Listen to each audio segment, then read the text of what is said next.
I got home from a work trip 2 days early and found my 8-year-old daughter alone, scrubbing the kitchen floor as punishment. My in-laws had taken their real granddaughter to an amusement park. I didn't shout or break down. I just did what needed to be done. By the next morning, my phone wouldn't stop blowing up. What if you walked into your own home, anticipating a joyful reunion, only to find your 8-year-old daughter on her hands and knees, scrubbing your kitchen floor, tears streaking her face, and told she wasn't real family? That's exactly what happened to me, and it shattered my world. The cold tile of our kitchen floor still sends a shiver down my spine when I think about that day. It was a Thursday afternoon, the kind of quiet that feels too loud, and I'd just flown home early from a work trip, buzzing with the anticipation of surprising my sweet Chloe. Instead, I walked into a silence that screamed, a heavy, unsettling quiet that immediately told me something was terribly wrong. My name is Sarah Wilson, I'm 32, and like many career-driven moms, my job in marketing often takes me away. But Chloe, my vibrant, curly-haired 8-year-old, is always my first priority. She's my heart walking outside my body, and I've always balanced my ambitions with an unwavering commitment to her. I met Mark Henderson 6 years ago. Chloe was just 2 then, and she instantly charmed him. From day one, he'd get down on her level, read stories with goofy voices, and never, not once, treated her differently because she wasn't biologically his. You see, Chloe came into my life through unimaginable tragedy. My cousin, Michelle, my best friend since childhood, died in a horrific car accident with her husband. Little Chloe had no one else. I was 24, single, and absolutely terrified, but there was no question. I had to step up. The adoption process was a blur of emotion, but absolutely essential. Chloe deserved stability and love, and I vowed to give her that for life. When Mark proposed a year after we met, he did it in the most beautiful way. He knelt with 2 rings, one for me and a small heart necklace for Chloe, asking if we would both do him the honor of becoming his family. After our wedding, Mark legally adopted Chloe. On paper and in our hearts, we were a complete family. Then came Mark's parents, George and Brenda Henderson. They seemed pleasant enough at first, if a bit reserved. They brought gifts for Chloe, but their smiles never quite reached their eyes when they hugged her. I tried to brush it off, thinking they just needed time to warm up to this instant family situation. She's a pretty little thing, Brenda had commented once, studying Chloe's features. Doesn't look much like either of you, though, does she? The word stung, but Mark quickly and firmly explained Chloe was adopted, matter-of-factly, without apology. I appreciated that. And then there was Mark's younger brother, David, and his daughter, Emma. Emma was also 8, born just 2 months after Chloe. The girls got along well, playing together at family gatherings, but I started noticing a pattern. George and Brenda would bring 2 gifts, but Emma's was always larger, more expensive. They'd take photos with both girls, but only post the ones with Emma on social media. When Chloe spoke, Brenda sometimes seemed to not hear her, yet she'd hang on Emma's every word. Mark noticed it too. After a particularly blatant Christmas, where Emma received a new tablet and Chloe got coloring books, he confronted his parents. "Chloe is my daughter," he told them, his voice firm. "I need you to treat her with the same love and attention you give to Emma." They denied it, of course. "You're being oversensitive," George had dismissed. "We love both the girls equally. Chloe just seems more interested in arts and crafts." But the pattern continued. More eggs for Emma at Easter. More questions about school for Emma at Thanksgiving. Small things, perhaps, but they accumulated like tiny paper cuts on Chloe's sense of belonging. "Why doesn't Grandma Brenda ask me to bake cookies with her like she does with Emma?" Chloe asked once, her voice so small it broke my heart. I had no good answer. I tried to compensate by creating special traditions just for us. Mark was wonderfully supportive, always validating Chloe's feelings, while trying to maintain some semblance of peace in the family. "They're from a different generation," he'd say. "They'll come around eventually." I wasn't so sure, but I respected his desire to believe the best. This delicate family ecosystem was what made my recent business trip so complicated. I'd been putting off this Chicago conference for months, but my boss made it clear my presence was non-negotiable. Mark assured me he would handle everything: school drop-offs, dance class, homework, the whole routine. "We'll be fine, babe," he promised, kissing my forehead. "Chloe and I will have a daddy-daughter weekend. Maybe we'll build that birdhouse we've been talking about." Chloe seemed okay with the plan too, excited for special time with her dad. Everything was arranged perfectly, until it wasn't. 2 days before my departure, Mark got an urgent call from his company's Boston office. A major client was threatening to pull their account, and a senior account manager, Mark, was required immediately. We scrambled. Our regular babysitter was away at college, and our backup was booked. Mark suggested his parents. "They've been asking to spend more time with Chloe," he reasoned. "This could be good for their relationship." I hesitated, remembering all those small moments of favoritism. "I don't know, Mark. Maybe my mom could fly in from Arizona." He reminded me, and she just had knee surgery. "Look," he urged, "I know my parents aren't perfect, but they're capable caregivers. It's just 3 days, and I'll be back before you." Reluctantly, I agreed. We didn't have many options, and I desperately wanted to believe it could be a turning point. The morning I left, Brenda and George arrived with overnight bags. "We've got everything under control," Brenda assured me, barely making eye contact as she scrolled through her phone. "We raised 2 boys, you know. 1 little girl will be a breeze." I knelt down to Chloe's level. "Be good for Grandma and Grandpa, okay? I'll call every night, and Daddy will be back in 3 days." Chloe nodded bravely, though I could see uncertainty in her eyes. "I'll be okay, Mommy. I'll help with chores and everything." "You don't need to worry about chores, sweetie. Just be a kid and have fun," I said, hugging her tightly. "I love you more than all the stars in the sky." "Love you to the moon and back," she whispered, our usual goodbye. My Chicago meetings were back-to-back, but I made time each evening to video call Chloe. The first night, she seemed fine, if a bit quiet. She reported they'd had spaghetti and watched a movie. "Are you having fun with Grandma and Grandpa?" I asked. "It's okay," she said, shrugging. "Grandma made me pick up my toys twice. She said I was messy." I frowned slightly. Chloe was actually quite tidy for an 8-year-old. "Well, remember it's their house, their rules while they're there. Just 2 more days, sweetie." The next night, our call was briefer. George answered, saying Chloe was finishing dinner and would call back. That call never came. When I tried again before bed, Brenda answered, sounding irritated. "Chloe's already asleep. She was overtired from playing all day. We'll have her call you tomorrow." Something felt off, but I couldn't quite put my finger on it. Mark called later to say his Boston meetings were running longer than expected. "My parents are okay with staying an extra day," he said. "I should be back the day after tomorrow, and you'll be home the day after that." Then, something completely unexpected happened. The client we'd been courting decided to sign early, canceling our final 2 days of meetings. Suddenly, I had the opportunity to fly home early.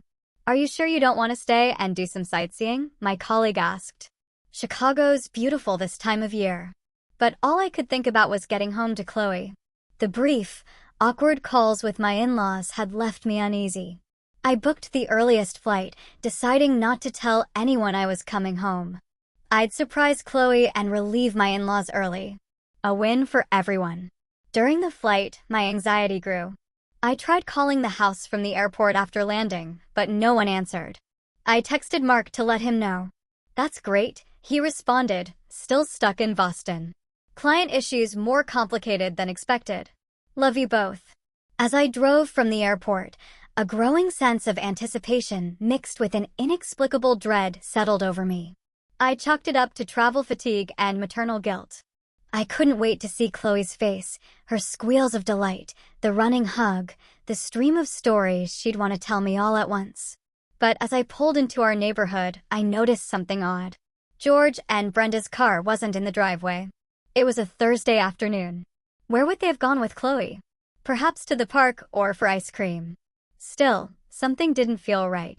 I parked, grabbed my luggage, and walked to the front door. The spring air was surprisingly cool, but our house seemed unusually quiet. "Hello? Chloe? Anyone home?" I called out, setting down my bags. The silence that greeted me sent a chill down my spine. I moved through the house, calling Chloe's name with increasing urgency. The living room was empty, though I noticed her favorite stuffed rabbit, Mr. Flopsy, discarded on the floor, unusual, as she rarely went anywhere without him. The dining room showed signs of a hasty lunch, crumbs on the table, a half-empty glass of water. "Chloe," I called again, my voice echoing. Then I heard it. A small sound coming from the kitchen. A quiet sniffling, followed by the distinct sound of scrubbing. I rushed toward the noise, my heart pounding. Nothing could have prepared me for what I saw. Chloe was on her hands and knees on the cold tile floor, a large brush in her small hands, scrubbing vigorously. A bucket of soapy water sat beside her. Her face was streaked with dried tears, her curls damp with sweat. She was wearing the same clothes I'd seen her in during our brief video call the night before. She didn't notice me at all, so focused on a particular spot on the floor. I stood frozen in the doorway, trying to process the scene. "Chloe?" I finally managed, my voice barely above a whisper. She startled, the brush clattering to the floor as her head whipped around. For a split second, fear flashed across her face, a look I'd never seen directed at me, before recognition dawned. "Mommy?" Her voice was small, uncertain, as if she couldn't quite believe I was really there. I crossed the kitchen in 3 strides and knelt beside her, not caring that the knees of my business slacks were soaking up soapy water. "Baby, what are you doing? Where are Grandma and Grandpa?" Chloe's lower lip trembled as fresh tears welled in her eyes. "I'm sorry, Mommy. I spilled grape juice this morning and made a big mess. Grandma said I needed to learn responsibility, so I have to clean the whole kitchen floor before they get back." My blood ran cold. "The whole floor? Chloe, where did they go?" She looked down, her small shoulders slumping. "They took Emma to Adventure World, the amusement park with the big roller coasters." "They left you here alone?" I struggled to keep my voice calm, though rage was building inside me. Chloe nodded. "Grandma said I couldn't go because I wouldn't appreciate it like Emma would. She said Emma deserves special treats because she's their real granddaughter." Her voice broke on the last words, and my heart shattered along with it. I pulled her into my arms, feeling her small body tremble against mine. "How long have you been alone, sweetheart?" "Since after breakfast," she whispered against my shoulder. "Grandma said they'd be back for dinner. She said I'd better have the floor spotless by then, or I wouldn't get any dessert. And I needed to think about why I'm so clumsy all the time for hours." They'd left my 8-year-old daughter alone for hours, on her hands and knees scrubbing floors, while they took their real granddaughter to an amusement park. I felt physically ill. "Has this happened before, them leaving you alone?" I asked, trying to keep my voice steady. Chloe hesitated, then nodded. "Yesterday, they went shopping with Emma. They said I couldn't come because I whined too much about being bored. They were gone a long time. I was scared." I closed my eyes, fighting back tears of rage and guilt. "What else happened while I was away, Chloe? You can tell me anything. I promise I won't be mad at you." Her story spilled out in fits and starts. How Emma had been given new toys while Chloe watched. How Chloe had been made to help with chores, dishes, dusting, picking up, while Emma played. How Brenda had repeatedly made comments about Chloe not really being family, not having Henderson blood. "Grandma said I should be grateful that you and Daddy took me in because nobody else wanted me," Chloe said, her voice so matter-of-fact that it was clear she believed it. "She said I'm lucky because I could have ended up in an orphanage." Each word was like a knife to my heart. I held Chloe tighter, rocking her gently. "Listen to me very carefully, Chloe Elizabeth Wilson Henderson. You are not lucky we took you in. We are the lucky ones. Every single day, I thank my lucky stars that I get to be your mom. You are the most precious, most important person in my life. And I am so sorry this happened." "You're not mad at me for spilling the juice?" she asked in a small voice. "Of course not. Accidents happen." "Everyone spills things sometimes," I assured her, brushing back her damp curls. "No one should ever make you clean an entire floor as punishment, and they absolutely should never ever have left you alone. That was wrong of them, not you." I helped Chloe to her feet, noticing for the first time how exhausted she looked. There were angry red marks on her knees from kneeling on the hard floor, and her hands were pruny and raw from the cleaning solution. "Let's get you cleaned up, and then we're going to have some ice cream," I said decisively, leading her to the bathroom. As I helped her wash her hands and face, my mind raced with fury and plans. "Am I in trouble with Grandma when they come back?" Chloe asked as I applied lotion to her chapped hands. "No, baby. You're not in trouble with anyone," I said firmly. "But Grandma and Grandpa are in very big trouble with me." Chloe's eyes widened. "Are you going to yell at them?" I considered this, taking a deep breath. "No, I'm not going to yell. But I am going to make sure this never happens again. No one treats my daughter this way. No one." After getting Chloe cleaned up, I took her for ice cream at her favorite shop downtown. As she happily worked her way through a rainbow sherbet cone, I studied her closely, noticing things I'd missed in my initial shock. She seemed thinner, even after just a few days, with dark circles under her eyes. Her usual animated chatter was subdued, and she kept glancing at me as if for reassurance. "Chloe, I need you to tell me everything that happened while I was gone," I said gently. "Not just today, but all 3 days. Even things you think might make me sad or upset. It's really important." Slowly, between licks of ice cream, Chloe opened up. The picture that emerged was worse than I'd feared. The first day had been tense but manageable. By the second, the differential treatment had become blatant. Emma was allowed to watch TV while Chloe had to read quietly. When both girls had gotten excited and loud during a game, only Chloe had been scolded for being out of control. Grandma said Emma knows how to act like a proper young lady because she is good breeding, Chloe reported, clearly not understanding the full implication of the words. "What does breeding mean, Mommy?" "Like dogs." I swallowed hard. It's a very old-fashioned and incorrect way of talking about families. Grandma shouldn't have said that. Then came the revelation that Chloe had been made to eat different food, simpler, less favored options, while Emma got her preferred meals. When Chloe asked for the same chicken nuggets Emma had, Brenda told her, "Those are special for Emma. You can have a sandwich." The amusement park trip wasn't the only outing Chloe had been excluded from either. They'd taken Emma to a movie the previous afternoon, leaving Chloe at home with stern instructions to think about her behavior. "What behavior?" I asked, keeping my voice neutral despite my rising anger. Chloe shrugged. "Grandma said I was disrespectful when I asked if I could have dessert like Emma did. But Emma got ice cream, and I didn't get any. Was that bad to ask?" "No, sweetheart. That wasn't bad at all," I assured her. By the time we finished our ice cream, I had made up my mind. This wasn't a misunderstanding or a one-time poor decision. This was a pattern of emotional abuse and neglect directed at my child, and it ended today. In the car, I tried calling Mark again, but it went straight to voicemail. I sent him a text instead. "Call me ASAP. Emergency with your parents and Chloe." At home, I ran Chloe a bubble bath, something she loved, and let her play while I paced in the hallway, phone in hand. When Mark finally called back, his voice was tense with worry. "What's wrong? Is Chloe okay?" I stepped into our bedroom and closed the door before letting everything spill out, finding Chloe alone, the scrubbing, the amusement park, all of it. Mark's initial disbelief quickly gave way to horror, then rage. "They left her alone for hours?" His voice rose with each word. "And they said those things to her about not being real family?" "Yes," I confirmed, keeping my voice low so Chloe wouldn't hear. "Mark, this is beyond favoritism. This is emotional abuse. And leaving an 8-year-old alone for hours is neglect, possibly even criminal."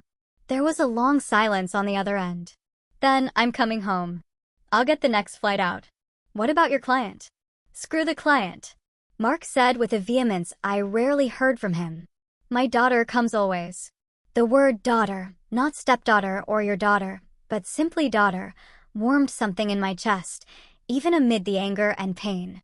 "Mark," I said carefully, "we need to decide how to handle this before they come back. They'll be here for dinner, and I'm not letting them just walk in like nothing happened." "I want them out of our house," Mark said immediately. "And I don't want them alone with Chloe ever again." "I agree," I said, relieved we were on the same page. "But we need to be strategic." I don't want to cause a scene in front of Chloe or Emma.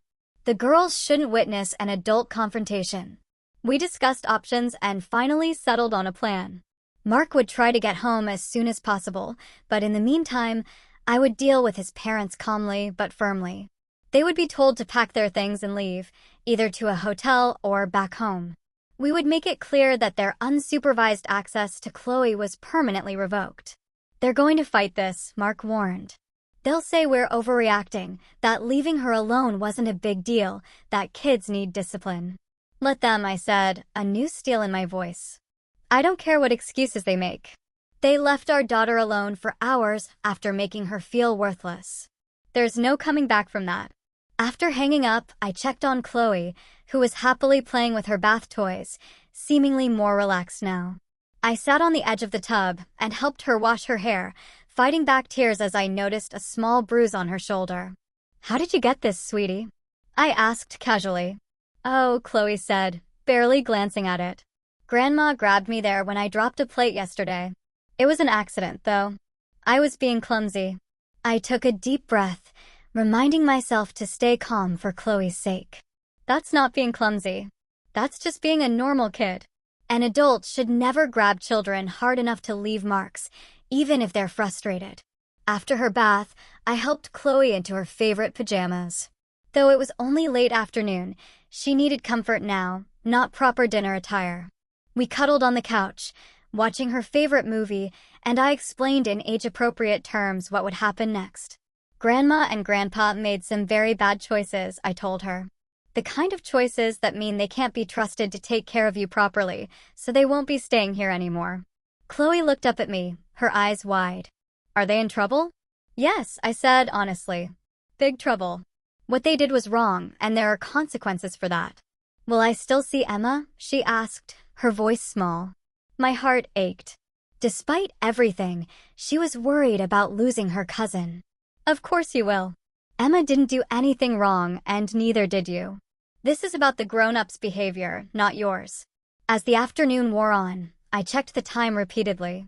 It was approaching 5:30 p.m., typically dinner time in our household. Soon, the in-laws would return with Emma, and I needed to be ready. I asked Chloe to play in her room when they arrived, promising to call her down later. Are you sure you're not mad at me, Mommy? She asked as I tucked Mr. Flopsy into her arms.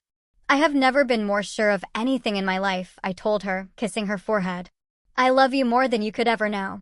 As I closed Chloe's door, I heard a car pull into the driveway. I squared my shoulders and went downstairs to meet them. Whatever happened next, I knew one thing with absolute certainty. No one would ever make my daughter feel unwanted in her own home again. The front door swung open with a burst of laughter. Brenda entered, holding shopping bags emblazoned with the Adventure World logo. Behind her came George, carrying a tired-looking Emma on his shoulders. None of them noticed me standing in the living room entryway until I cleared my throat. Brenda jumped, clutching her chest. Sarah, good heavens, you scared me. What are you doing home? Where's Chloe? George asked, looking around as he lowered Emma to the ground. Chloe is upstairs, I said, my voice steady despite the fury coursing through me. She's resting after spending 4 hours scrubbing the kitchen floor alone in an empty house. Brenda's face flickered with something, guilt, perhaps, or simply annoyance at being caught, before settling into a defensive frown. Oh, don't be so dramatic. She made a mess and needed to clean it up. It's called teaching responsibility. Responsibility, I repeated, fighting to keep my voice level. You call leaving an 8-year-old child alone for hours while you go to an amusement park teaching responsibility? George stepped forward, setting down the bags he was carrying. Now, Sarah, it wasn't like that. Chloe was being difficult this morning, throwing a tantrum about the juice. She needed some quiet time to think about her behavior. A tantrum? I asked. Chloe told me she accidentally spilled juice and apologized immediately. Well, she would say that, wouldn't she? Brenda sniffed, removing her jacket. I've noticed she tends to twist the truth when it suits her. Not like our Emma. The casual cruelty of the comparison made my blood boil, but I maintained my composure. Regardless of what happened with the juice, you left an 8-year-old child alone. Do you realize that's legally considered neglect in this state? I could call Child Protective Services right now. That got their attention. George's face paled slightly, while Brenda's eyes narrowed. You wouldn't dare, she hissed. We were only gone a few hours, and Chloe is perfectly fine. Stop being hysterical. I'm not being hysterical, I replied. I'm being a mother. A mother who came home to find her daughter alone, terrified, and scrubbing floors on her hands and knees while being told she's not a real member of this family.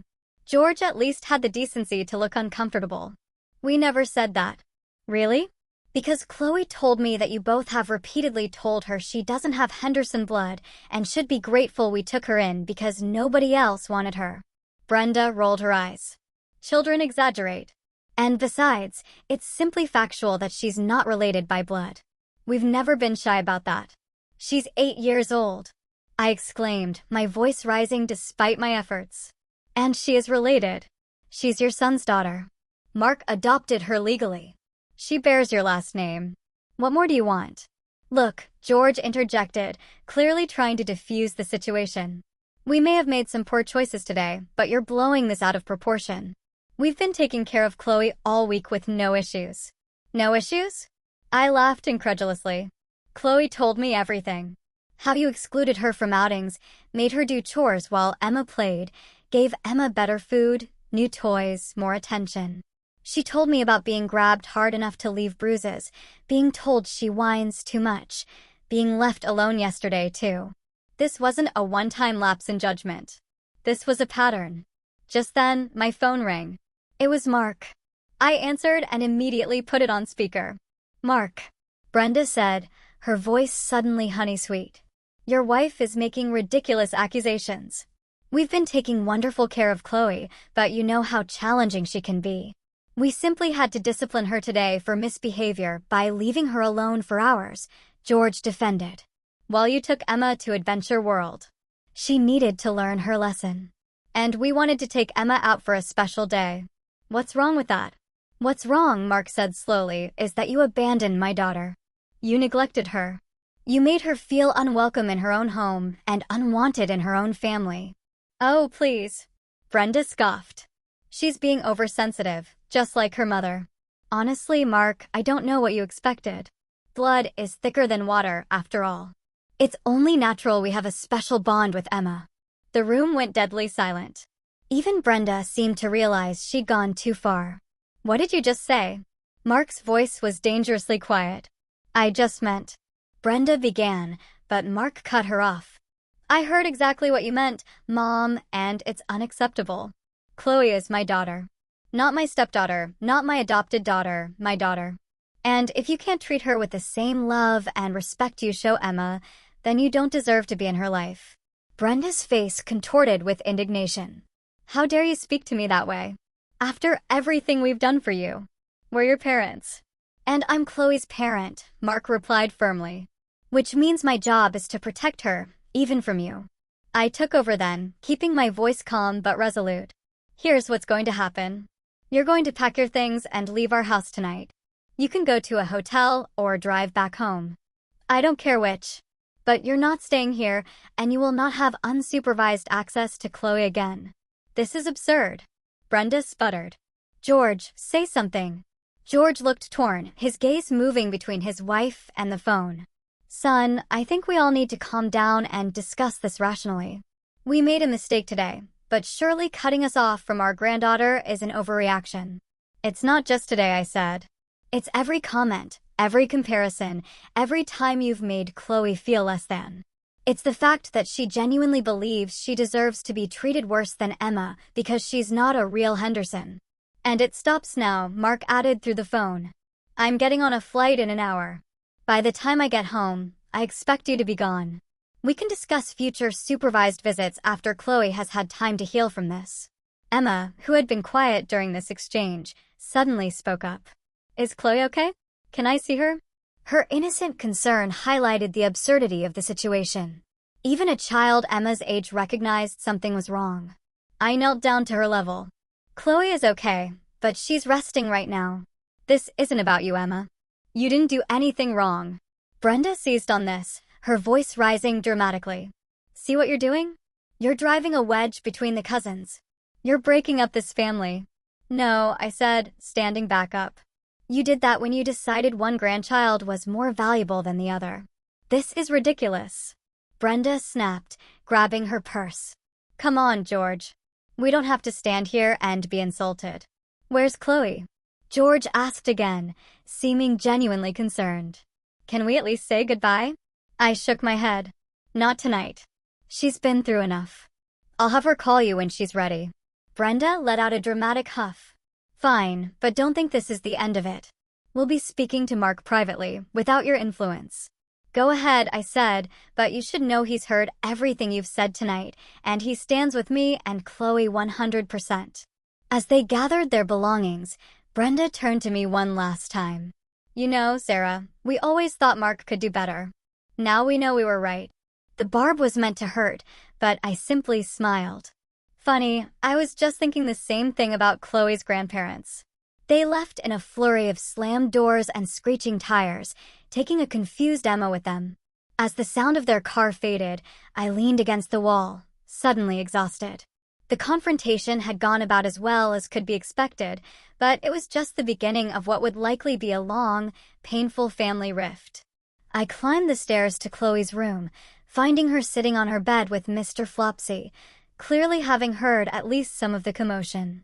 Did Grandma and Grandpa leave because of me? She asked in a small voice. I sat beside her, pulling her close. No, sweetheart. They left because of their own bad choices. None of this is your fault. Will they come back? I chose my words carefully. Not to stay with us, no. But someday, if they can learn to be kind and respectful to everyone in our family, we might see them again. For short visits. Chloe nodded, seeming to accept this. Is Daddy coming home? Yes, he'll be here in a few hours. He can't wait to see you. As Chloe drifted off to sleep that night, clutching Mr. Flopsy, I sat beside her bed, watching her peaceful face. I had always promised to protect her, and today I had kept that promise. There would be fallout, difficult conversations, and likely more confrontations to come. But seeing Chloe sleep without fear or tension in her small body told me I had done the right thing. Some family ties, I realized, aren't worth preserving if they damage the people we love most. Mark arrived home just after midnight, exhausted from travel but wired with adrenaline. I met him at the door and fell into his embrace, finally allowing myself to cry now that Chloe was asleep and I didn't need to be strong for her. I can't believe they did this, Mark whispered, his voice rough with emotion. My own parents, how could they treat her that way? We sat at the kitchen table, the same floor Chloe had been forced to scrub, now clean beneath our feet. I recounted everything in detail, Chloe's exact words, the state I'd found her in, the revelations of the past few days' treatment. Mark listened, his face growing increasingly pained. I knew they favored Emma, he said, running his hands through his hair. But I never imagined they'd go this far. Leaving her alone, telling her she's not real family. He trailed off, unable to find words adequate to express his disgust. Have they called you? I asked. Mark nodded grimly, multiple times. I texted that I'd speak to them tomorrow. I couldn't handle it tonight. The next morning, Chloe was overjoyed to find Mark home. She threw herself into his arms with a squeal of delight that warmed my heart, a glimpse of her usual exuberance returning. Over breakfast, we had a family meeting, keeping the conversation age-appropriate but honest.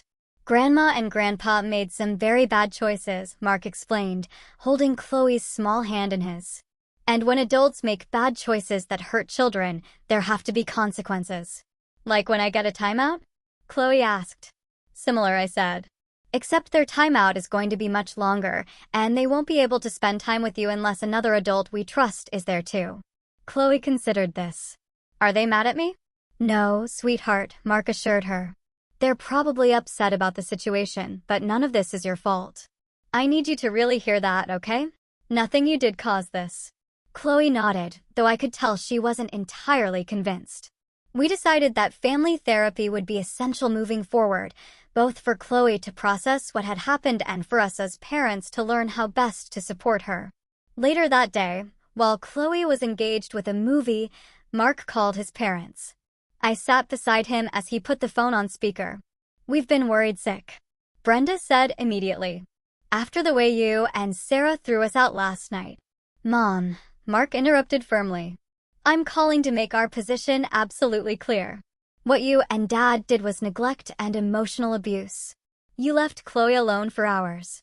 You consistently treated her as less than Emma. You made her feel unwanted in her own family.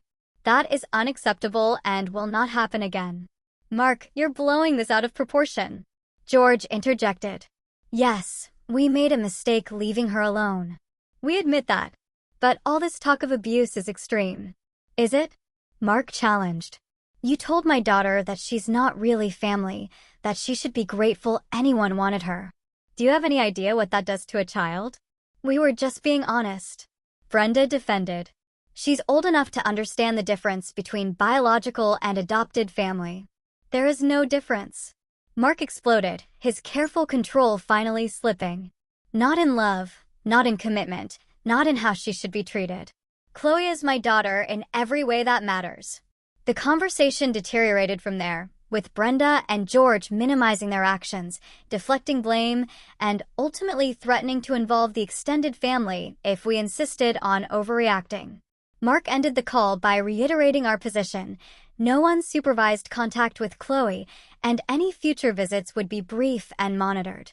True to their word, Brenda and George rallied the family troops. Mark's aunts, uncles, and cousins began calling, most taking the in-laws' watered-down version of events at face value. They just wanted to give Emma a special day, one aunt insisted. Chloe was being difficult, claimed an uncle who'd never even met her. The pressure was intense, but we stood firm. A few family members, notably Mark's brother, David, seemed skeptical of the narrative being spun. David called a week after the incident.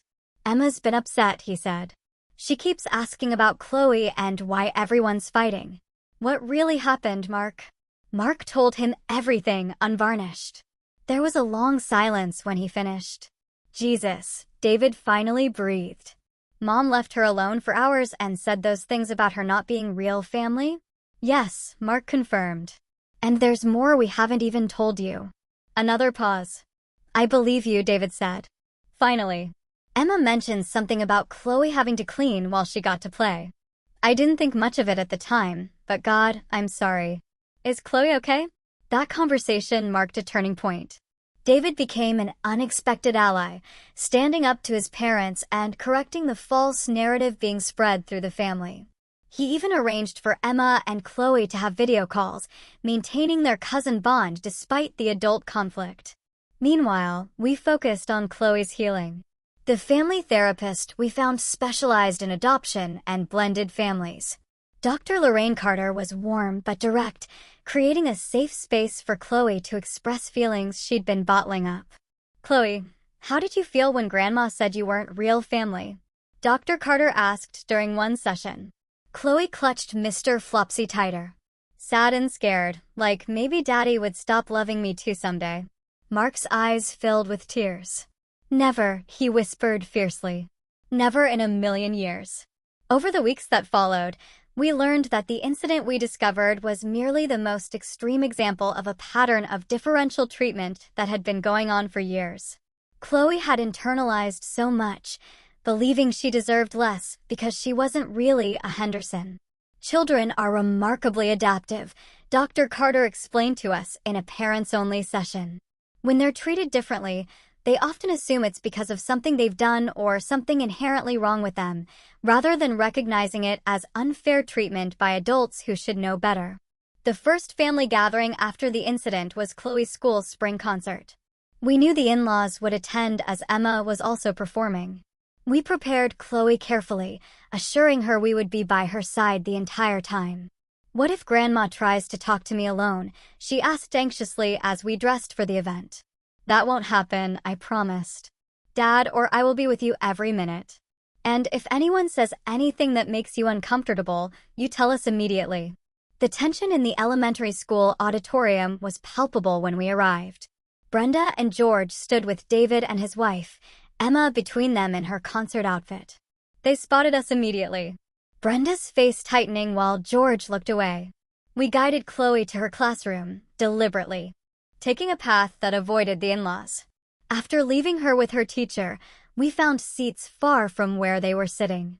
David, however, made a point of coming over to greet us. "How's Chloe doing?" he asked genuinely. "Better," Mark replied. "The therapy is helping." "How about Emma?" Confused, but okay. "She misses Chloe." David hesitated, then added, "Mom and Dad are still, well, you know. But I want you to know I understand why you did what you did. I would have done the same for Emma." That simple acknowledgement meant more than he could know. After the concert, we couldn't avoid the in-laws entirely. They approached as we waited for Chloe outside her classroom. "She sang beautifully," George offered awkwardly. "Yes, she did," I agreed neutrally. Brenda didn't speak, merely studied Chloe with a tight expression when she emerged from the classroom. Chloe shrank against my side, her earlier confidence from the performance evaporating. "Hello, Chloe," George said, bending slightly. "You did a wonderful job up there." "Thank you," Chloe whispered, not meeting his eyes. "Well," Brenda finally spoke, her voice brittle. "I suppose we should congratulate you on turning our granddaughter against us so thoroughly." "Mom," Mark warned. "Not here. Not now." When then, she demanded, "You've shut us out completely over one mistake." "It wasn't one mistake," I said quietly but firmly. "And this isn't the place to discuss it." We left shortly after, Chloe unusually quiet in the back seat. "Are you okay, sweetie?" I asked, turning to check on her. She nodded slowly. "Grandma still looks mad at me." "She's not mad at you," Mark assured her, meeting her eyes in the rearview mirror. "She's mad at the situation and at grown-up things you don't need to worry about." As the weeks turned into months, we maintained our boundaries while allowing for small, supervised interactions. A dinner at a restaurant, an hour at the park with everyone present. These were often tense, with Brenda particularly resistant to the new normal. "This is ridiculous," she complained during one such gathering. "I can't even speak to Chloe without you hovering." "That's right," I confirmed calmly. "These are the boundaries we've set. You can either respect them or not see Chloe at all. Your choice." George at least seemed to be making efforts. He brought Chloe appropriate gifts, asked about her interests, and made no comparisons to Emma. Whether this represented genuine growth or simply better behavior under supervision was hard to tell, but it was a start. The most unexpected development was the strengthened bond between Chloe and Emma. Once the cousins were allowed to interact without the toxic influence of favoritism, they actually grew closer. They had video calls, supervised playdates, and genuine fun together, proof that the problem had never been with the children. "I wish I could have a sleepover at Emma's house," Chloe said one day, about 4 months after the incident. "That's not possible right now," I explained gently. "But maybe someday if things continue to improve." "Because of what Grandma and Grandpa did?" she asked. "Yes," I said honestly. "We need to make sure you're always safe and respected. That's our job as your parents." Chloe considered this, then said something that showed just how far she'd come. "It wasn't because I'm not a real Henderson, was it? It was because they were being mean." "Exactly," Mark said, pride evident in his voice. "And being a Henderson has nothing to do with blood or DNA. It's about love and respect and treating each other with kindness." 6 months after that terrible day, we discovered through therapy that there had been even more instances of favoritism and emotional manipulation than we'd initially realized. Small moments that had seemed insignificant at the time now formed a clear pattern of behavior designed to make Chloe feel less than. The good news, Dr. Carter told us, is that Chloe is young and resilient. With consistent support and love from you both, she can and will recover from this. The work you're doing now is literally rewiring her brain to understand that she is worthy, loved, and equal. Mark and I committed ourselves fully to that work, creating new family traditions that celebrated our unique family story. We read books about adoption, talked openly about different types of families, and made sure Chloe knew her origin story was one of love, not loss. Slowly, we began to see our daughter emerge from the shadow of insecurity that had been cast over her. The light returned to her eyes. Her laughter became more frequent, and the constant need for reassurance gradually faded. She was healing, and so were we. 6 months after that fateful day, our family had settled into a new normal. Chloe was flourishing in therapy. Mark and I had strengthened our united front as parents, and the relationship with his parents had evolved into something cautiously manageable, if not entirely repaired. The most significant breakthrough came unexpectedly during a supervised lunch at a neutral restaurant. Chloe had gone to the restroom with me, and Mark had stepped away to take a work call, leaving George and Brenda briefly alone with their thoughts. When we returned, Brenda was uncharacteristically quiet. She picked at her food for several minutes before suddenly addressing Chloe directly. "I owe you an apology," she said, her voice wavering slightly. What we did, was wrong. Very wrong. I should never have left you alone.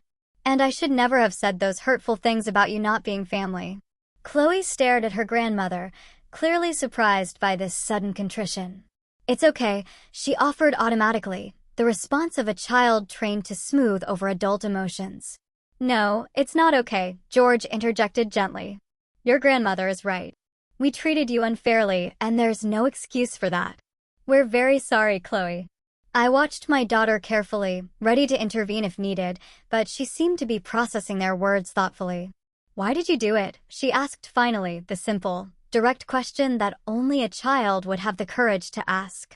Brenda looked stricken, exchanging a glance with George before answering, I think I was holding on to old-fashioned ideas about what makes a family. I was wrong. Being family isn't about blood. It's about love, and your daddy loves you very much, which means you are every bit a Henderson as Emma or anyone else. It wasn't a perfect apology. It didn't address all the favoritism or the emotional abuse, but it was a start, and I could see from Chloe's face that it meant something to her. "Does this mean we can be friends now?" Chloe asked cautiously. Brenda's eyes filled with tears. "I would like that very much." That conversation marked a turning point, though the road ahead remained long and complicated. Brenda began individual therapy at Dr. Carter's recommendation, working through her own deeply ingrained beliefs about family and bloodlines. George, who had always been more passive in the dynamic, became more actively engaged in building a relationship with Chloe based on her actual personality and interests, not comparisons to Emma. The cousins' relationship continued to blossom, free from the toxic favoritism that had previously tainted it. Emma, now understanding more about what had happened, became surprisingly protective of Chloe. "Grandma, you have to ask Chloe what she wants too, not just me," she'd say when Brenda slipped into old patterns. The accountability from her beloved biological granddaughter often seemed to impact Brenda more profoundly than anything Mark or I could say. Mark's relationship with his parents had been fundamentally altered. The blind trust was gone, replaced by cautious vigilance. But as they demonstrated consistent effort to change, he gradually allowed himself to hope for real reconciliation. "I never thought I'd have to parent my own parents," he confessed to me one night. "But that's essentially what we're doing, teaching them how to behave appropriately with our child." "You're breaking a cycle," I pointed out. "Think about it. Your parents probably learned these attitudes from their parents. By standing firm now, you're ensuring Chloe won't carry these harmful beliefs forward." The extended family, which had initially rallied around Brenda and George, gradually came to understand the gravity of what had occurred. David and his wife became our strongest allies, often serving as bridges between the two sides of the family divide. Mom admitted to me that she doesn't know why she treated Chloe that way, David told Mark during a brother's lunch. "She said she never consciously decided to favor Emma, but she just did. I think she's genuinely trying to understand it now." Chloe's healing was our primary focus throughout this period. The emotional wounds inflicted by years of subtle and not-so-subtle discrimination ran deep, but children are remarkably resilient when given the right support. "I used to think there was something wrong with me," Chloe confided during a family therapy session. "Like I wasn't good enough to be a real Henderson. But now I know that's not true. I am a real Henderson and a real Wilson, too. I have two families that love me." Her words brought tears to my eyes. After everything she'd been through, my daughter had emerged with wisdom beyond her years and a stronger sense of self. By the 1-year mark after the incident, We had established a new family equilibrium. Brenda and George were allowed supervised visits, which were gradually increasing in duration as they demonstrated consistent respect for our boundaries. Chloe felt safe with them again, though she remained more guarded than she was with other family members. The goal isn't to pretend this never happened. Dr. Carter reminded us during a family session that included the grandparents. The goal is to learn from it, grow from it, and build healthier relationships moving forward. Brenda nodded, her usual defensiveness notably absent. I never want Chloe to feel unwanted or less than again. I'm still learning, but I'm committed to doing better. For the first time, I believed her. We celebrated Chloe's 9th birthday with a party that included both sides of the family. Watching her blow out candles surrounded by people who truly valued her for exactly who she was, I reflected on the painful journey that had brought us here. Finding Chloe alone that day, scrubbing floors while being told she wasn't real family, had been one of the most horrific moments of my life. But the aftermath, the boundaries we set, the therapy we embraced, the difficult conversations we had ultimately strengthened our family in ways I couldn't have imagined. Most importantly, Chloe now knew with absolute certainty that she was loved, protected, and worth fighting for. No child should ever have to learn that lesson through trauma. But the lesson itself was invaluable. As I watched her laugh with Emma, accept a carefully chosen gift from Brenda, and beam at Mark's enthusiastic photography, I knew we had done the right thing. We had refused to accept the unacceptable. We had protected our daughter when she couldn't protect herself. And in doing so, we had taught her the most important lesson of all, that love isn't about blood or biology. It's about choice, commitment, and unwavering support. If you're watching this and have ever felt like you had to accept unfair treatment of your child for the sake of family harmony, I hope our story gives you courage. Standing up for your child might be difficult, uncomfortable, or even heartbreaking in the moment, but it's always, always worth it. Have you ever had to set incredibly tough boundaries with family to protect your children? How did you handle it, and what was the outcome? Let me know in the comments below. I'm reading everything. Thanks for watching. Take care.